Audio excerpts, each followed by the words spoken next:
Yo, yo, yo. This is Alpha, and this is The Art of Letting Go, part 1 or 2. I don't know which part we gonna put this on, but we are in the building. I'm in here with my pops for the Father's Day episode. Yes, sir. Um, and yeah, we gonna have some fun. We just go sit in here and chop it up. Talk about whatever we talk about, and I hope you all enjoy it. But I want to just give a little history on everything before we get started. Yes, sir. So, Yavid, David, Joseph, Ezekiel. He has a couple of names. He's actually my stepfather, and but he's my dad, and he basically has raised me since I was 2 years old. Him and my mom dated back and forth for a while when I was a kid, and they finally got married when I was like 10, 11. Yes, sir. 10 years old. And unfortunate situations took place, and they didn't, the marriage didn't continue. But, I still consider him to be my dad. I remember when they got engaged, and he called me on the phone. I remember where I was sitting. I was sitting in my uncle's room, my Uncle Stevie's room at the time, and he was the one who told me that he had proposed to my mom, and I was like, so can I call you dad now? Like, I was so excited. I remember that phone call. I don't know if you remember that. I do. Beautiful thing. But yeah, so just like any other family, we've been through ups and downs, and so yeah, I just wanted to spend some time and just kind of talk and share with the people who you were, and maybe some of the things that we've been through, and how we got back to the point that we're at now. Yes. Yeah. Is there anything in particular? I have really had no questions. So how do we flow normally? Is me and Mike just come in here, we just sit down and it's the art of letting go. So we just talk. Yeah. And so I just want to invite that and say Happy Father's Day. I appreciate that, son. And yeah, man. What you got up? How you been? What's going on? Doing wonderful. Everything is well. It's beautiful to be here with you, spending time in conversation and communication. I love the love that we have developed in the past year or so, because we've grown in the elements of relationship, the elements of love, the elements of strength, unity, and power. I think it's glorious because though you yourself are not biologically mine, as I told you, you're spiritually mine, which is more in depth to me than just having a relationship or having someone that you call son. Now, I want the audience to understand I have 4 children.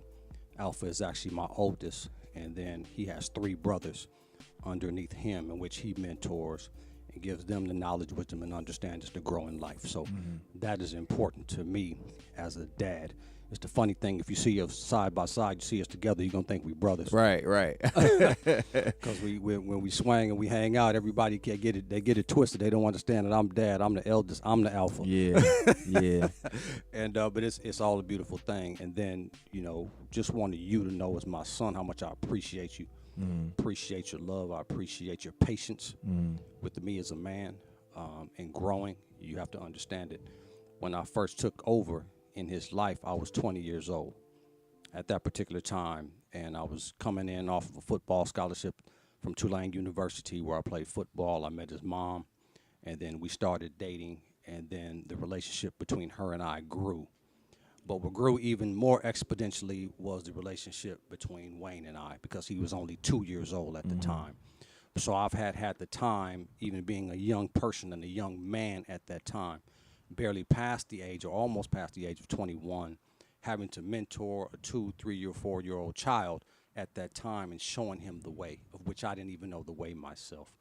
But my love for him grew exponentially, and then so me having to operate in my life of being a young adult, having to operate as a student in school, having to operate as an athlete, and then trying to raise you Right. at the same time with zero knowledge and zero ability of anything that I would ever know on what I could deposit into a young man at that time, or even a kid. because I had to come get him. He would spend the night with me at the dorm. We would hang out, do that thing. I'd take him with me. He'd go to the football games. He's sitting in the stands with his mom, this type of thing. So he was been a part of my life since then. And then when I turned 30, about 10 years later or so, his mom and I got married. Mm-hmm. And, of course, my first phone call was going to be to you, because at that particular time, that's where my foundation was. It was to make sure that I'm doing the right thing in your eyes. Mm-hmm. Only because at that time, again, your biological dad was not involved. Not that he didn't love you, not that he didn't know, but him and I are practically the same age, but he just didn't understand. Yeah. And so he was trying to not really manipulate, but to put together his life so he could do the right things for you as well, but just didn't have the knowledge. And I was in the similar place. Yeah. I was in a similar place. So in that, growth element had to come and had to elevate from there as being a young adult, as I said, and then having all of these different areas of my life in which I had to, 1, raise you, 2, complete school, 2, handle a football career, and do all these types of things. Mm. Again, we move fast forward, everything to your mom and I get married, and then we start life. Yeah. So that's when everything was going well, and then things just started to happen and started to matriculate in our lives, keeping it real. And so because of those types of things, now we're having to make adjustments in which I didn't know how to cope with or deal with. So that brought the adversity in our relationship. But I'm just thankful. I'm thankful that through it that you were there. I'm thankful that you were there to protect and mentor your brothers. I was thankful for all of that, because those things, when those trials and tribulations come in, when you're in a relationship phase, it doesn't matter who it is or what the lady is, whether she's mom, whether she's sister, or whether she's, wife, or any of those things, we have to learn how to handle adversity. And being a young man at 30 years old, I did not have those capabilities. One, as I told you before, and we've had this conversation before, because I didn't have the ability to do what? Communicate. My communication skills were sheltered. Yeah. So I never had to communicate with anything. My resolution to everything was violence. Yeah. It was my way. It was if we had a conversation and things went one way and they didn't go my way, then I didn't have a response verbally. So my response came back physically. Yeah. So there was a lot of things I had to work through within my own mind, within my own spirit, within my own soul, and growing to become a man and be an example. And not really so much become a man, but to carry the title of father. Right. Because I think there's a very strong difference between being a father and being a dad. Yeah. Right? Yeah. Being a father means that you are an example of ruleship. You are an example of an individual who then sets the tone of leadership, sets the example on how to live, and your children, just as a cub would be with his lion father, the children then exemplify those things that the father shows him. A dad, on the other hand, is a person who's present but not present. He's all about his own situation. He's there for you, that type of thing, but he's almost transparent. There's nothing there in order for him to give, so he carries a position and a title in your life, but he has nothing to deposit into your life. Whereas a father, to me, is a depositor. Yeah. Yeah. He's one that implants. He plants that seed in the ground and watches it grow.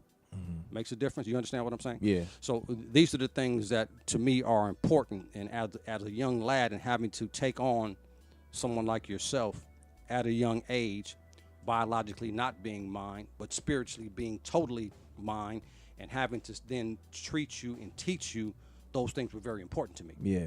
So father was important to me. Dad in itself was important to me at that time too, but I didn't understand it. Yeah. And that's where I was operating in my life. Yeah. I was operating as dad. Yeah. I wasn't operating as father. Right. So things for me were very selfish, self-centered. It was all about me. That's why we had the conflict and the confrontation that we had at your graduation in college. Those types of things took place because of the simple fact that why? Because of the simple fact that I didn't have an understanding. I didn't know how to come outside of myself, and I didn't know how to submit myself to the younger aspect of me, which was you.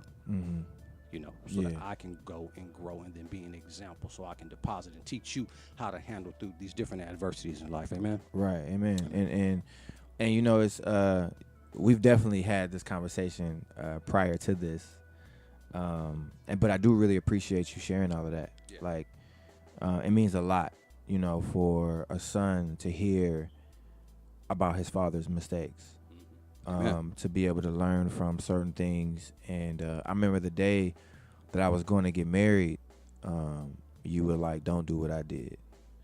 And it stuck with me. I was like, wow. Like, I remember you was coming down the steps and you was like, just don't do what I did. And I was like, shoot, like that was like the marital advice I needed. You know what I'm saying? But to go back to a few things that you had said and to talk about the flip side of things, Yes. For me, I was always looking for that, that father figure. Me and my biological father have a good relationship. I don't want anybody to think that it's not cool. Me and him are definitely cool, but you raised me. Yeah. And so, from that standpoint, I look to you for a lot of things that I just needed. I knew that I needed from a male, from a man. Absolutely. And so there was a point in time where I think Mike and I just last week we were talking about role models, and I was like, I never really felt like I had a role model, but you were definitely that. And I think there was a point when, just like you were saying, you were young when I was kind of around, and I didn't understand that because I was just a kid. Yes. And so there was a point where I felt like things kind of got broken. Yes. And I was like, yo, what happened to my role model? Like, what Yes. happened? And from that time, it just was a spiral of different things. Yes. You know what I'm saying? That just kept happening. Yes. And from then on, I was just like, I ain't looking for nobody. I'm just gonna figure this out on my own. Well, the reason that happens a lot of times, son, is because, and also audience, is because our children have expectation. Mm-hmm. The determination of expectation in their minds of what they're seeing. There's a lot of television that's being played. There's a lot of radio that's being played.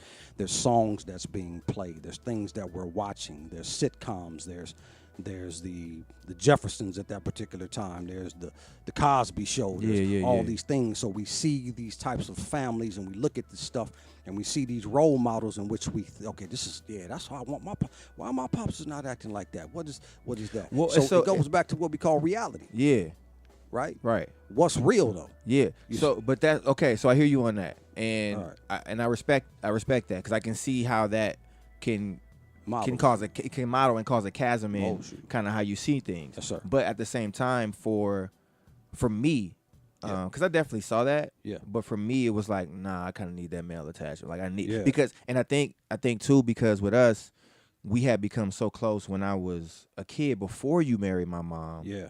That when things started to shift later on, I was like, yo, like we good. You know what I'm saying? And so we had already developed a relationship. Like you said, you would come and pick me up, and we would spend time, and I would go to the dorm and go to the games, but it would just be like me and you doing that stuff. Right. So that was outside of the relationship of me, you, and my mom. Right. And so when things kind of got bad, it was like a shocker for me. You know what I'm saying? Like it really was like, whoa. I do like, understand. What's going on, Right. Because outside of, Uncle Phil and Cosby, they were cool, but you was Pops. Right. You know what I'm saying? And so when that shift kind of happened with certain things and your relationship with my mom didn't go a certain way. And then, the whole, I didn't understand the lack of communication at the time. And that's probably why I'm so good at communicating now. Yeah. Because I had to talk through it. Like I tell a lot of people. So my dad mentioned my brothers here, but I also have brothers in Louisiana and sisters as well. Yes. From my biological father, and I'm the oldest. And although I have all of these siblings, I always felt like I was the only child because I had to grow up kind of quick. Right. Because of all the things that were kind of going on. And I've talked about some of that stuff on the show. I don't feel like we need to revisit none of that. Right. But I just think that it's really important for fathers and sons to sit down and kind of talk about, because we talk about everything now, from sex to marriage to everything. You know what I'm saying? And that was something that was missing in my life for such a long time. Yes. Because we had a falling out. Yes. And like you said, you felt like you became selfish and self-centered, and I think I didn't understand it. Well, you wouldn't, right? Because you were so young at that particular time. It was impossible for you to understand it, and it was my responsibility to see it. But because I was so tied into self and so tied into my center world, that when your mom, when we start to fall apart, the whole thing got affected and infected, which is even worse. So now, as opposed to looking at you like you were my son, because I was dealing with your mom and her telling me, well, he ain't really your son anyway, and all of those types of things. I was dealing with those types of things. My personality changed. So it was almost like I had to disconnect from you because it was taking me to a dark side. Right. You understand what I'm saying? Yeah. And the best way for me to stay safe and keep you safe and keep everything in love and keep my family safe, that which is your mom, you, and the rest of the boys safe, was for me to disconnect. Yeah. Because there's a certain time when you got to unplug out the socket. There's a certain time when the energy source is just giving off too much power. Yeah. And so your mind starts to think that you're invincible, so you start thinking sideways on every simple thing. So it was from that really started to kill our relationship, I believe, because it was, but that's on me. That's not on you. You're a young child. You're trying to understand. You still need me to mentor. You still need me to talk to you. You still need me to infuse in your life and speak knowledge, wisdom, and understanding to you so that you can get it. Because remember, if you remember even our conversations back then, I used to always ask you a question with a question. So I would say, well, why would you feel that way? Well, let's think about that. Let me hear you express. Right. What would you do in those types of situations, son? Right. You don't remember that? I do remember Way back that. in the day. So that's why the communication skills came up, because I was asking these questions, forcing you to think. Because I saw the man that was coming, not the child that was there. Yeah. See, so these things are important. But the convolution came in, and I got convoluted because now I'm stuck on my own game. Yeah. Where do I exist in this circle of life? Where am I at in your heart? Am I there in your heart? Yeah. Or are you being infiltrated by outside conversation that's now turning you from me? Okay, so pain started coming. Hurt started to develop. Disappointment started, right? Then anger started kicking in. Yeah. Then it got individual. Then now I want to separate. I don't even want to deal with it. Yeah. Because it's too much weight. And I can't carry it without exploding. You got to know exactly who you are personality-wise. You got to know who you are as a man. And so at that particular time, for me, it was counseling. I needed to holler at somebody. Right. I needed to have proper direction. I needed to sit down for a minute. I needed to scour down. I needed to go into the wilderness.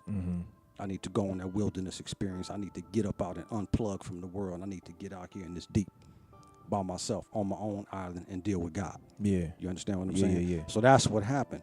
And then when that all happened, then all of a sudden here comes the change in me. But it was not going to take place in the midst of chaos. Oh, yeah, I get that. It's going to take place in the midst of peace and tranquility. I get that. So I had to provide that for myself at all costs, so that now on, what's today? June the 13th, 2018, we sitting here hollering at y'all about anything that we want to holler at you about. Me and my son do flows together. We rock rhymes together. We do flows. He do hooks for me. He lay it out. I lay it out. Whatever he need from me, we in the house. We doing the thing. But see, for me and you, it's the glorious ending. Yeah. For me, I'm in this thing for the glorious ending. I'm not in there for the temporary solution. Right. I can care less about that. I can look back at everything that we went through in our past, and I give God the glory for it. And I'm thankful that I went through it, because I had to walk through my wilderness experience, and I had to walk this thing on the other side of life so I can get to the other side of life. As a man, as a dad, as a father, as a companion, as a friend. So when I transition out of this earth realm and I move on into the next life, right? When God sits me before right there with the Christ, so I'm sitting at the mercy seat in the glorious land of the heavenlies, I've done a good job, well done, my faithful servant. That's me. Yeah. And that's where I want to be. And I want my children to feel that I've done my best. Yeah. To do that. I also want my children to take a look at me, and I want them to be able to look at a past Yavid, Ezekiel, Joseph. I want them to take a look at that.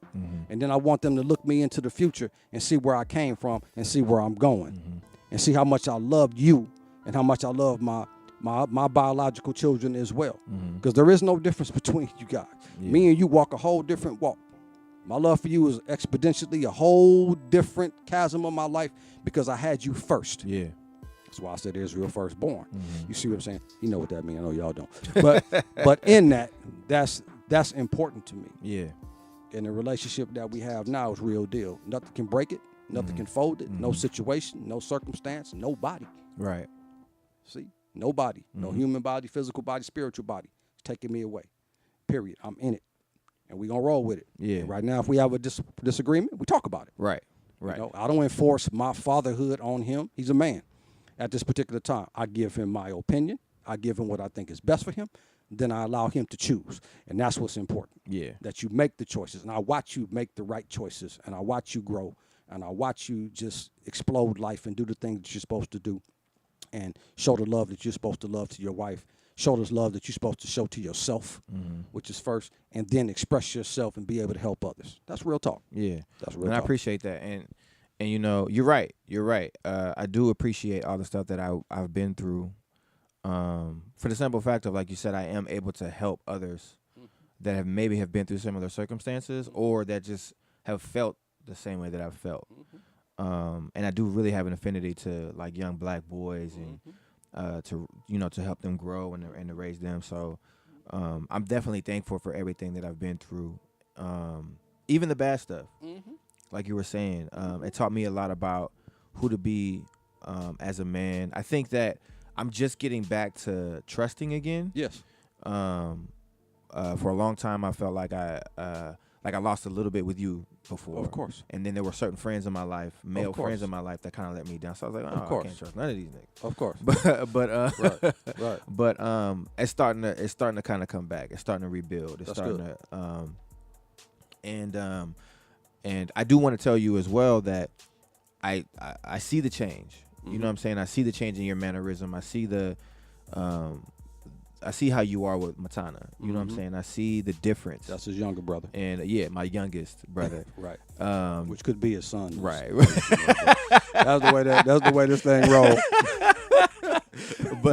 But you know, I can see the difference, and I really appreciate it. I see you trying to get with your sons and trying to spend time and trying to I don't even. It's not, to me, it's not making up for lost time. It's just being present now. You know. Yeah. And it would have been great to have maybe we'll do that one day. We'll get all of my brothers here to kind of sit down and talk about some of the stuff, because I think it'll be cool to do. And it's healthy and helpful. Yeah. But I just want to commend you on that. I want to commend you on taking the time to really find yourself. Right. To figure out your because there was a time when your relationship with God wasn't even on point. Nah.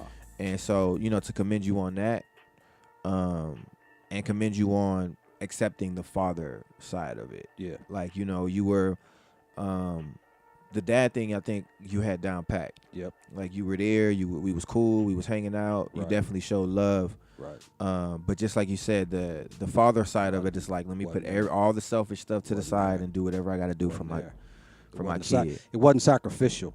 Yeah. You know, it was self-centered. So that's where the problem lies. And I choose to never see that side of me ever again. Yeah. In reference to anything, because in this life we're supposed to be able to give and elevate and lift, and that's what we do. So that's all that I want to do and want to give, especially at this season in my life.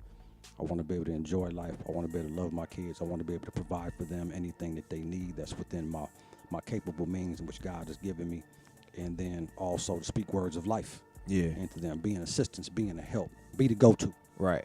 You know what I'm saying? And that's important. I want to be the two guard. That's important, because that was something that I feel like I lacked for a long time. I didn't have a go-to about nothing. And I was like, shoot, I got nobody to talk to. Like, I was the one. Right. I felt like I was the one everybody came to talk to about stuff, but I didn't have the one to go to pour into me. Real talk. Besides God. Yes. And so it's cool to have that now. It's cool to be able to express certain things and know that you speak to me in wisdom, and like you said, you still allow me to kind of process and do whatever it is that is best for my family. Absolutely. So I just appreciate it all, and you know, it's been a lot of different things. Like I've said before, I don't know if I'm repeating myself or not, but it's really dope to me that you come by now and you record music. And so Pop got me into recording music. He used to record music when I was a kid. I would go with him to the studio. Yep. So Now it's in reverse. Yeah. Now I'm coming to his studio. Yeah, right. He coming in my studio. He doing music still. And so it's just dope. It's a way for us to bond. It's a reason for us to spend time together, and share a mutual interest. And I just want to encourage any male that may have had like a hardship or difficulty with their father to go out and try to at least have a conversation. I'm not saying mend the relationship. I'm not saying, but just to understand, like now that I'm older and I've been through life, when he says he was younger and he did certain things and that he was self-centered and that, I understand it because I lived that life at one point too, you know?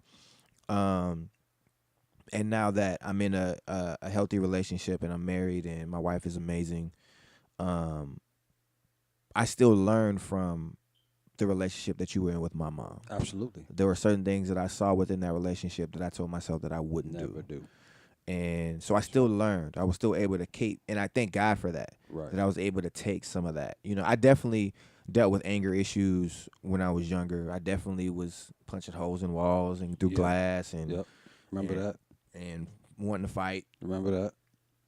And got scars on my knuckles because of it.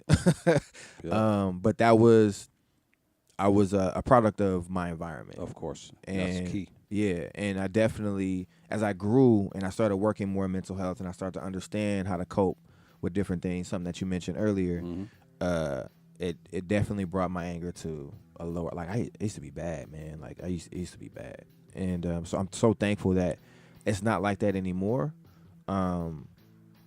Because you and I have almost come to blows a few times. And so I'm calling that. So, right. So again, that's that selfishness. Yeah. That's that disrespect. Not just disrespect for myself, disrespect for you. That's the disrespect for my family. And then when you reach those lows in life, you know what I mean? Nothing matters. Yeah. So I had to get that low though so that I can rise. The Bible says that a seed must die before it resurrects. So I was a seed, and I was a broken seed. Yeah. We can go back to Granny and Grandpa and all kind of stuff like that. We don't need to get into them in-depth conversations, but we are products of our environment. We learn from who we learned from. And so because we operate in those arenas in life, we tend to perpetuate that type of activity over and over again. It becomes repetitive. Yeah. How your parents raised you is how you raise your kids. Right. It just continues in that cycle. So we're almost conditioned to do a thing a certain way as opposed to utilizing learned behavior or to study to show yourself approved. You know what I'm saying? Understanding the knowledge in which you need in order to apply to a thing. Every individual does not need the same type of treatment in order to reach the level of success. And we, being limited in our thinking and being conditioned by how we were raised, we then turn around and give that to our children. Right. Even if you think it's wrong. Right. A lot of times we execute things in life that we have never even done ourselves. Yeah. Yeah. Straight up. We ain't even done it, but I'm trying to tell you to do it. You know what I mean? Even with the statement what you said when I was coming down to get married, don't do what I did. Yeah. You understand? Yeah, that's just how that rolls. Right. I didn't even do it. You know what I mean? Don't do what I did, but look, now how we gonna handle this? Yeah. So we have to take these things and these instances in life and look at each individual specifically for their particular need. If you can see the scars and when they're hurt, if you can see the Band-Aids beyond the wounds, or if you can see those wounds that are healed and those that are not, then we get a better perspective on how to address these things in life. So it's a beautiful thing. And it is. And now that my wife and I are trying to get pregnant, I actually had like an epiphany moment earlier this week, actually. And I wanted to talk to you about it, or just mention it to you. We ain't got to dive into it or nothing. But something that I realized was that, we talk about, we've discussed like generational and curses and all this other stuff. Yeah. Okay. And so there's certain things within myself that I don't want my children to have to deal with. Yes. And so there's stuff in me that I'm trying to bury now before my seed even comes here. You know what I'm saying? And so understanding that and seeing how you transitioned and what you've done. Yes. for future generations. Like when Matana gets older, you know what I'm Yes. saying? For Mike and Malik, when they Yes. get married and they Yes. so that they understand, like, you know what? Let me, because I think that's really important for a father to teach a son. Like the things that you do can carry on from generation to generation to generation, Yes. and the things that you struggle with can carry on from generation to generation to generation if Absolutely. you don't nip it, if you Absolutely. don't take care of it. That's And right. so I want to say that I'm proud of you for taking care of your anger. I'm proud of you Amen. for handling your business as far as getting remarried. I'm proud of you Yes. for stepping up and being a father now, even though some time had kind of got misconstrued in between there. I'm Absolutely. really proud of you for Absolutely. taking the steps that you need to take so that your generations and your lineage can learn from those mistakes and be different. Right. Well, that was just because, son, because I had to elevate my love for you and your brothers and decrease my love for myself, because the lesser shall be the greater, and the greater shall be the lesser. The first shall be last, and the last shall be 1st. So it is the lesser in life who is going to then elevate those who are underneath him, and you press up and pull, you know what I mean, so that there is success to be said. Because my grandkids that come through you, I have to deposit in them for in the case that I'm not here to give to them. Right. And their lineage goes on. So we have to see things from that particular perspective and lower ourselves so that we can then resurrect. 'Cause it's big. And Yeah. so my love for you is greater than it was then.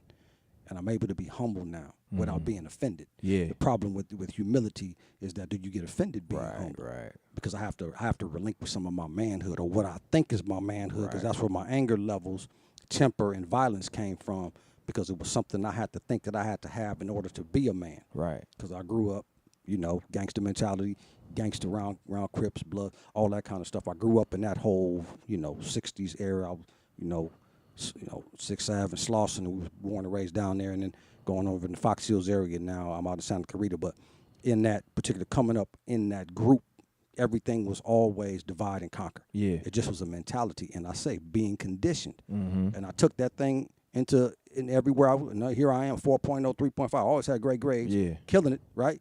Was a nut.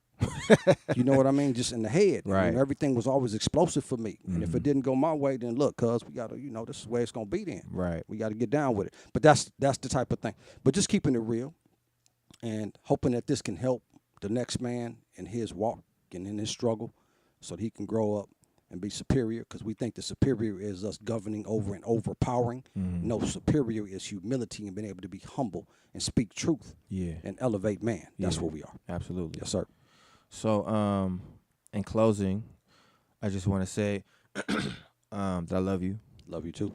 I appreciate you, and I wish for us to continue. I pray, not wish, for us to continue to grow. Amen. As men, so that we can give back Amen. to the men who are coming along. Amen.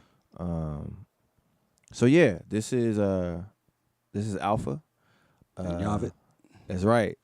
Yeah. And this is the art of letting go, letting go, letting go. I wasn't gonna let y'all get away without hearing that one time. But yeah, this is the Father's Day edition, Father's Day episode. I hope you got something from it. Please leave any messages in the comment section. If you got something you want to share, if you want to come on the podcast, please feel free to do so. If you want to call in, we can do that too. And yeah, man, even if you don't have a great relationship with your father, just shoot him a happy Father's Day. And he's still your father. Yeah, shoot him a happy Father's Day. And fathers out there that may have hurt your sons or daughters, and you know that, don't be afraid to reach out to them, because they need it and they want it and they're looking for it. It's never too late to rebuild anything that's been broken. Absolutely. All right, y'all. Happy Much Father's love. Day to all the kings in the earth realm. Much love, much love. And you can find me at Alpha, ALFPHA _ presents on all social media handles. Wayne Michael on Facebook. And peace and love. Amen.